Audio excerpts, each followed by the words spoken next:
بسم الله الرحمن الرحیم. دوستانو سلامونه او نیک هیلې ومنئ. لکه څرنګه چې د سویډن پلازمینې سټوکهولم ته راغلی یم، د ګران وکیل صاحب ښایسته او نوي دفتر ته البته راغلی یم. تاسو په خواله رسنیو باندې اعلانات به هم کتلي وي. دوستانو، ما د ښاغلي وکیل صاحب سره بحث درلود د کډوالو په اړه باندې او همدارنګه دوی د دفتر په کاري چارو باندې. نو ومې غوښتل چې دغه معلومات چې زه دوی سره تنها باندې شریکوم یا تنها تنها اورمه، نو مې غوښتل چې په ویډیو کې او تاسو هم له موږ سره ګډ واورئ. د بده مرغه په دې وروستیو کې د څو ورځو کې داسې اوازې شته دي چې 20 اروپایي هېوادونو دا پرېکړه کړې ده چې افغانان افغانستان ته په زور باندې واستوي. همدارنګه ترڅنګ یې د دوی د دفتر د فعالیتونو، د دوی د برجسته وکیلانو چې او همدارنګه ترڅنګ یې چې په اروپایي هېوادونو کې هم دوی چې کوم دا کاري برخې او یا هم کار کوي او هلته هم دوی کیسونه اخلي. نو دا ټول معلومات به د ګران وکیل صاحب څخه واورو. لومړی ډېره زیاته مننه چې تاسو خپل قیمتي وخت موږ ته راکړ.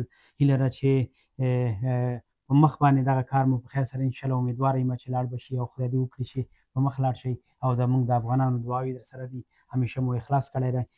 لنډ معلومات که چېرته د خپل د دفتر په اړه باندې په سر کې او بیا وروسته د کډوالو همدارنګه چې کوم کیسونه او په اروپایي هېوادونو کې کیسونه اخلي، په دغه باندې لنډ معلومات که چېرته راکړئ. ډیره مننه وارث جانه، اول په خیر راغلې، همیشه راشئ او ډیر زیات خوشحاله شوم لیدون هم چې معلومون هم دلته تشریف راوړی دی. او د ما سلامونه دې ستاسو ټول لیدونکو او اوریدونکو ته دې هم ورسیږي، انشاءالله چې ټول روغ وي. زه به راشم په دې باندې به وروسته خبرې وکړم چې دغه نوی تصمیم چې دغه 20 هېوادونو نیولی دی او دغه طرح یې وړاندې کړې ده د پارلمان، د اروپا پارلمان ته، په دې کې کوم افغانان شاملیږي او څوک به په دې کې د همغه د اخراج یا د ډیپورټۍ لپاره به دوی شامل شي او کوم خلک پکې نه شاملیږي چې هغوی د نگراني او دوی د یعنې بې ځایه تشویشونه دې نه کوي. نو د دفتر په هکله باندې به دا ووایم چې دا دفتر په سټاکهولم د سویډن په پلازمینه سټاکهولم کې جوړ شوی دی. سپونګا سنټر دلته زموږ دفتر دی چې نوم یې د دین راست او دین رد تر عنوان لاندې دی، یعنې ستاسو غږ او ستاسې حق حقوقي دفتر. دلته د افغان وکیلانو ترڅنګ دلته موږ د مختلف هیوادونو وکیل صاحبان موږ سره کار کوي. تاسې په خپل مورنۍ ژبه هر یو، ولو که پښتو وي، دري او یا اردو، انګلیسي، هندي، پنجابي، ترکي، فرانسوي او د نور خصوصا کومې ژبې چې مهاجرین دلته راغلي دي د هغه مربوطه وکیل صاحبان موږ سره کار کوي. په همغه شکل باندې موږ انتخاب کړی دی چې هر څوک راځي د خپل مورنۍ ژبې وکیل ورسره او کار یې ورته مخکې ویسي. او په د اروپا څخه د سویډن څخه د باندې په سویډن کې موږ د الف نه تر یا پورې ټول کیسونه مخکې وړو. که هغه د پناهندګۍ په برخه کې، که چیرې تاسې خپل فامیلونه سویډن ته راولئ په هغه په هکله باندې، او یا تاسې د سوسیال موضوع یا د تجارت موضوع یا د کار اقامې په اساس یا تاسې د تجارت جوړولي او یا نور د میراث موضوع یا د طلاق و تفریق موضوع، ټول حقوقي موضوعاتو ته موږ مشخص مدافع وکیل صاحبان لرو چې هغه ستاسې مربوطه وکیل به کار کوي. زه د پناه غوښتنې او د کډوالۍ په برخه کې او هغه څوک چې د افغانستان نه خپل کورنۍ یا د ایران، پاکستان یا نورو هیوادونه دلته سویډن ته راوړي، زه په دې بخش کې مشخصا کار کوم. زما نور همکاران د هر یو مشخص بخش معلوم دی چې هغه کې کار کوي. او د سویډن څخه د باندې جرمني، فرانسه او مثلا بلجیم او اتریش یا انګلستان، هلته موږ په 2 برخو کې کار کوو. یو دا چې څوک انټرویو ورکوي د پناه غوښتنې، هغه انټرویو ته آماده کوو. دویم موضوع چې دوی خپل کیسونه ورکوي. مخکې د کیسونه ورکولو نه ټول وکیلان نه دي په دې باندې نه پوهېږي چې خپل کیس څنګه جوړ کړي چې دوی بیا په آینده کې دوی منفي نه شي. کوم موضوعات په کیسونو کې مهم دی، کوم موارد د پناهندګۍ موارد دي او چې د قانون په اړه د دوی کیس څومره مطابقت لري چې د ګټلو چانس یې څومره زیاتېږي. په دې کې هم موږ ورسره مرسته کوو چې همغه غوښتنه د قانون په مطابق اکثرا راځي خطر ورته شتون لري، ولې بیانولی نه شي، ویلی نه شي، قانون ته نه شي برابرولی. نو په دې کې موږ ورسره مرسته کوو. بل دا چې انټرویو ته نږدې کېږي، تر ټولو مهمه موضوع دا ده. هغه انټرویو ته هم موږ آماده کوو. ولې د ټول اروپا په سطح کې ډېر ناچیز فیس موږ ورته تعیین کړی دی چې د حدود د 100 تر 1.5 یورو پورې دی. په هغه کې یعنې دا هم هدف دا دی چې افغانانو سره مرسته وشي.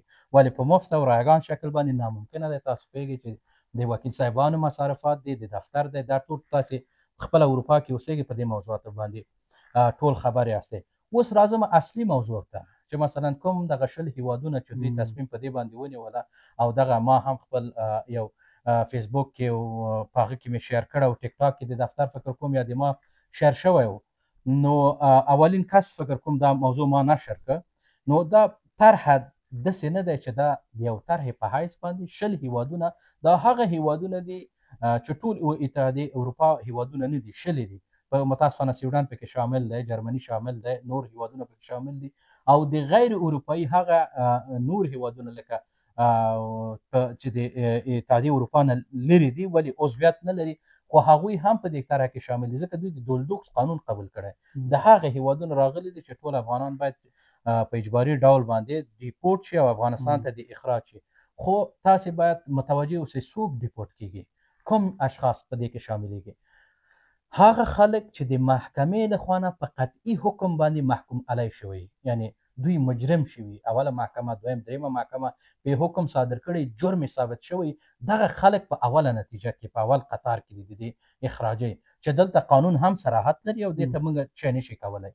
ولې هغه خلک چې مثلا منفیان شوي دي، کیسونه په جریان کې دي، نو د دوی لپاره خطر په دې نشته دی چې دغه اخراجي بیا د کنوانسیون دغه د کډوالۍ کنوانسیون چې 1951 کې تصویب شوی ده د هغې مخالفت دی، ځکه په هغه کنوانسیون کې اجباري ډول استول نامقانونه دي، یعنې غیر قانوني اعمال دي، او هیڅ نهاد، هیڅ هیواد دا نشي کولی چې غیر قانوني ډول باندې په زوره یا په اجباري ډول افغانان دې ډیپورټ کړي او افغانستان ته دې واستوي.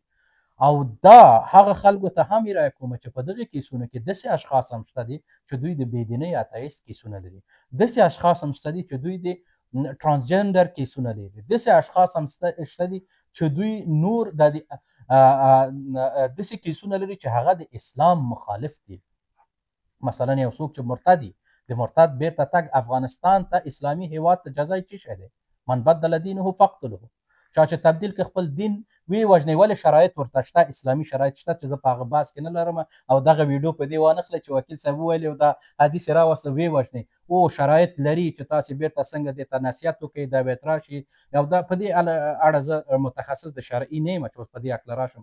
ولې دغه کس که چیرې هېڅکله بیرته خپل دین ته وانه وړي، جزا یې بیا څه شی دی؟ مرګ دی یا بخښل دی؟ دا شی په اسلام کې نشته که نه. نو په دغسې اشخاص که چیرې تاسې استوئ افغانستان ته، دوی مرګ سره مواجه کوئ، یا د ترانسجنډر چا چې خپل جنسیت تبدیل کړی، او یا هم هغه هلک چې هلک سره واده کوي چې دلته په اروپا کې هغه ته هېڅ مشکل نشته دی، ولې هلته که په افغانستان کې دوی لواطت کوي، د لواطت لوطي جزا څه شی ده په اسلام کې؟ دغسې کیسونه چې دلته په اروپا یا انګلستان کې دا جرم نه دي، ولې په افغانستان کې دا جرم دی. یا داسې اشخاص شته دي چې دوی بدون د الکول یا شرابو نه ژوند نشي کولی، دوی تاسې بیرته استوي افغانستان ته، خو په دې هکله باندې څوک چې هغه کې شراب څکي څه شی دی؟ د هغه جزا څه شی دی؟ دوره وهل نه دي. نو دغه شیان که چیرې اوس د اتحادیې اروپا ته مهم دا دی چې دوی ته باید پټیشن وشي، او که چیرې موږ پوه شو که دغه اوس خو د یو طرحې په حیث دا وړاندې شوی ده، زه په دې باندې ډېر اطمیناني یم چې دا طرحه به نه تصویب کیږي، او که چیرې تصویب هم شي دغه خلکو ته خطرات نشته دي. ولې د ټولو افغانانو نه مې هیله دا دی هر چېرته چې وکیل صاحبان دي چې د دې د مخنیوي لپاره باید پټیشن وکړي، او انشاءالله د موږ دفتر به په دې کې به پیش قدمه وي، او دوی به موږ دا اقدامات هم کوو. دا دفتر یوازې دې لپاره نه دی چې د قضیې هنتیره کوي، د افغانانو د حق د اخیستو لپاره هم دی، د افغانانو غږ کېدل هم دی، ځکه خو د دفتر نوم دی ستاسو غږ او ستاسو حق. نو ستاسو حق او ستاسو غږ ته که موږ د یو افغان په حیث ونه درېږو، نو دا بیا زموږ هغه وجدان به څنګه ارامه وي. نو یوازې هدف دا نه دی، موږ د عدالت غوښتنې په اړه کې به ورته کار کوو، او که ضرورت شو موږ لیټیګیشن موشن به هم د اروپایي اتحادیې پارلمان ته هم د افغانانو لپاره به استوو. خو غږ مې په هغه باندې دی چې دوی خصوصا سفیر صاحبان چې په اروپا کې دي، په انګلستان کې دی، په سویډن کې دی، نورو کې چې د دغې موضوعاتو په هکله باندې دوی باید خپل غږ وباسي، مربوطه هیوادونو سره خبرې وکړي، او د افغانانو د ډیپورټۍ په هکله باندې باید دوی ډېر په کلکه باندې اقدام وکړي، او د مربوطه هیوادو سره باید خبرې وشي. که چیرې موږ چپ پاتې شو، نو په چپ مرحله کې یوازې زما غږ به چیرته ځای نه نیسي، د ټول باید سره یو شي چې تر څو دغسې موضوعات د نور افغانانو ته رانشي. ځکه په دغسې حالاتو کې د افغانستان د وګړي کوم افغانان چې دلته راغلي دي استول او د هغوی ډیپورټ کول، دا د قانون خلاف دی، د هغه حقوق بشر موازینو خلاف دی، او د انساني اصول دا اصلا ورسره مطابقت نه لري، او دا د یو ظلم په حیث به مشخص د افغانانو په هکله باندې چې دې کې موږ ورته یعنې په پوره قطعیت سره دغسې طرحې مخالفت کوو او انشاءالله ورته عدالت غوښتنه به هم کوو. ډېره زیاته مننه وکیل صاحب، واقعا چې تاسو بیخي په تفصیل سره په باندې رڼا واچوله. نو هیله ده چې دوستانو لکه څنګه چې تاسو دغه ویډیو ګورئ، د دې ویډیو سر پورې د ګران وکیل صاحب د دفتر اړیکې شمېرې، د ایمیل شمېره، ایمیل او همدارنګه د ویب سایټ ته هم کولی شئ سر ورښکاره کړئ. انشاءالله چې په راتلونکي کې به هم تاسو ته وکیل صاحب تازه معلومات، کم معلومات نوي خلق کېږي. اوس خو تر دې دمه پورې خو دغه قانون توصیب شوی نه ده او منل شوی نه ده او تر اوسه پورې د افغانانو لیږل هم شروع شوي نه دي. خو د همدې ته ویډیوګانو او یا د خبرتیاو لپاره د راتلونکي لپاره د دغه ویب سایټ او د ایمیل او د ټلیفون د اړیکې لخوا تاسو کولی شئ چې اړیکه ټینګه کړئ او تماس ونیسئ. نو زه کور ودانۍ وایم او کور مو ودان، ډېره زیاته مننه ستاسو د قیمتي وخت څخه. که په آخر کې څه نور هم ویل غواړئ نو ویډیو ستاسو په خدمت کې کامره. ډېره مننه والد جانه. فقط آخره کې مې یوه غوښتنه دا دی، هر هغه حقوقي دفتر چې هر چېرته د افغانانو لخوا نه مخکې وړل کېږي، خواهش مې دا دی کله چې د افغانانو کیسونه تاسو ته راځي او ګوري که په دې کې چانسونه د معقل ډېر کم وي، مخکې د مخکې نه ورته ووایي. او هغه کیسونه چې د هغه اصلا هغه مخکې نه وړل کېږي او پوهېږي چې دغه هغه کس چې موږ ته مراجعه کوي په دې معنی هغه حقوقدان نه دی، ولې موږ په ځینې کیسونو کې پوهېږو چې هېڅ قانوني حق نه لري، د هغوی نه باید بې ځایه او حرامې پیسې باید وانخیستل شي، افغانان د نور ونه ځورول شي او کوم حق حلال کار هم چې دی د همغې په اندازه ورنه پیسې هم خپل فیس هم واخلئ. دا ښه خبره ده، فیس کار کوو. او مهمه دا ده چې کوم موضوعات هغه ناشوني او قانون کې ورته ځای نه لري، نو دا لازمه نه ده چې بې ځایه ورته موږ توقعګانې ورکړو او بې ځایه ورته موږ دا موضوعات شریک کړو چې دا کېږي، ته پیسې دې راکړه او بیا به موږ مخکې ځو. ځکه د موږ او تاسو تر ټولو مهم د افغان هویت ساتل هم دي. باید د افغان هویت په ډېر نیک نام، په ډېر ښه نام او په ډېر باعزت نام او په حلاله طریقه باید وساتو. ټولو ته ښه وخت. ډېره مننه. السلام علیکم. کور مو ودان. ډېره مننه. ښه وخت ولرئ. ډېره مننه. خدای په امان.